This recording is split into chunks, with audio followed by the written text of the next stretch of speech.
لیکن میں بالکل اس میں کوئی گھبرایا نہیں، کیونکہ میری خود یہی فیلڈ تھی کہ ہم تفتیش کرتے ہیں، انویسٹیگیٹ کرتے ہیں اور کیس کو چلان کرتے ہیں، اور میں نے ایسے بہت سارے کیسوں کی تفتیش کی اور ان کو چلان کیا اور سزا دلوائی۔ تو میں نے اس کیس کو دیکھا کیونکہ یہ ایک جھوٹا کیس تھا اور اس میں بہت ساری چیزیں انہوں نے جوڑنے کی کوشش کی۔ زیادہ تر ان کے وکیل ہیں، کبھی آئے نہیں، کبھی لمبی ڈیٹیں مانگتے رہے، کبھی جو ہے مجھے کرونا ہو گیا، کسی نے کہا بھی طبیعت ٹھیک نہیں ہے، میرے ایریے میں جو ہے چیف منسٹر آ رہے ہیں، کبھی کوئی بات، مطلب مختلف بہانے کیے، وہ سارے اس میں لکھے ہیں ڈائری میں۔ تو اس طریقے سے یہ کیا، لیکن ہم مطمئن تھے اور ہم نے اپنا کیس بہت اچھی طرح، میں نے، میرے وکیل نے، ہم نے مل کے بہت اچھی طریقے سے لڑا، جس کا اللہ تعالیٰ نے جو ہے یہ پھل دیا اور اتنا اچھا اس کا رزلٹ ہوا کہ ہمارے سارے لوگ جو ہے وہ بری ہو گئے۔ ٹھیک ہے، یعنی آپ عدالت کے فیصلے سے مکمل طور پہ مطمئن ہیں؟ جی جی بالکل، ہمیں تو ویسے عدالت پہ اعتماد تھا، ہم نے تو کوئی نہیں کی، یہ تو عدالت سے ایک دن پہلے سنڈے کے دن وہاں پہنچ گئے پریس کلب پہ کہ جی ان کو پتا تھا کہ جو ان کی حالت ہوئی ہے کیس میں، اور یہ جانتے ہیں کہ اس کیس میں ایسا کوئی ثبوت نہیں تھا کہ سزا ہو، اس لیے پھر یہ اس طرح کا پروپیگنڈا کرنے کے لیے ایک دن پہلے کہ کورٹ چھوڑ دے گی یہ، حالانکہ کورٹ بھی انہوں نے چینج کرائی ہے۔ ہائی کورٹ میں اپلیکیشن دے کے پہلی والی کورٹ جس نے میری بیل لی تھی، انہوں نے دوسری کورٹ میں کیس ڈلوایا، اس کے بعد وہاں سے تیسری کورٹ میں گیا،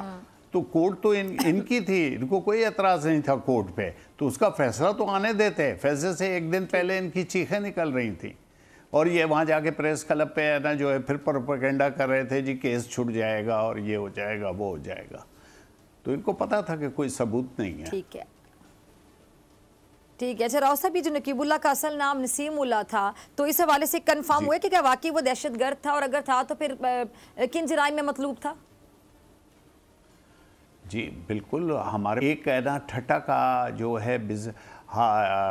جو کہ ہاری ہے جاگیردار تھا، اس کو کڈنیپ کیا تھا، پھر اس کو ہم نے ریکور کیا اور وہاں ہمارا انکاؤنٹر ہوا جس میں 4 لوگ مارے گئے تھے، گاڑی ملی جس میں اس کو اغوا کیا تھا، وہ آج تک ہمارے قبضے میں ہے پولیس کے۔ اس کے بعد ہے نا جو ہے وہاں سے لوگ بھاگے اور ایک پکڑا گیا قاری احسان اللہ، اور جو بھاگا تھا اس کا نام نقیب تھا، وہ ایف آئی آر میں نومینیٹ ہے۔ اسی ایف آئی آر میں 2016 میں جنوری 2016 میں اس کو اشتہاری کیا کراچی کی ATC4 نے، اور اس کے اشتہار جو ہے، اور کیونکہ نقیب اللہ اس نے اپنا نام، اس کا اصل نسیم اللہ تھا، اس نے نقیب اللہ رکھا۔ میں آج تک کہتا ہوں، میرے اس سوال کا کسی نے جواب نہیں دیا کہ نقیب اللہ ولد محمد خان جو ایف آئی آر میں لکھوایا ہے انہوں نے، تو اس کا کوئی آئی ڈی کارڈ یا بے فارم تو لا کے دیں۔ وہ آج تک کوئی اس پہ بات نہیں کرتا، وہ نسیم اللہ سے اس نے نقیب اللہ کیوں رکھا اپنا نام؟ تو چونکہ وہ اس نام سے فیک نام رکھ کے اور وہ یہ کام کرتا تھا، اور اس کا کوئی آج تک ان کے پاس ریکارڈ نہیں ہے کہ وہ کوئی کہہ رہا ہے مزدوری کرنے آیا، کوئی کہہ رہا ہے کہ وہ ماڈل تھا، سب ایڈٹ کی ہیں۔ اس کی آپ تصویر دیکھیں کہ 2011 میں اس کا جو ہے چہرہ کیسا تھا جب اس کا شناختی کارڈ بنایا، 10 سال، 2021 میں وہ ایکسپائر ہوا ہے۔ تو آپ یہ دیکھیں کہ 7 سال بعد اس پکچر جو اس کی لی گئی ہے آئی ڈی کارڈ پہ نادرا نے، اس کے 7 سال بعد 2018 میں نا جو ہے وہ انکاؤنٹر میں مارا جاتا ہے، لیکن وہ اس کو بالکل ایسا کر دیا کہ جیسے 20 سال 25 سال کا کوئی لڑکا ہے، ایڈٹ کیا ہوا ہے، وہ ہمارے پاس موجود ہے، وہ میں یہ دے بھی چکا ہوں پہلے، اور یہ آئی ڈی کارڈ انہوں نے دیا، یہ نسیم اللہ کے نام سے اس کی ڈیڈ باڈی لے کے گئے، پھر اس کو نقیب اللہ کہہ دیا، کیونکہ ان کو پتا تھا ہب میں بلوچستان کے ایریے میں اور فیکٹری میں سویا کرتا تھا۔ انہوں نے یہ کوئی تفتیش نہیں کی، آپ اس کا بتائیں نا سوراب گوٹ میں کہاں گھر تھا، کوئی ایگریمنٹ، کوئی کچی آبادی میں یا اس کا اپنا، ایسی کوئی چیز ہی نہیں ہے، کچھ بھی نہیں ہے، صرف پروپیگنڈا کر کے اس کیس سے ہمارے ملک کو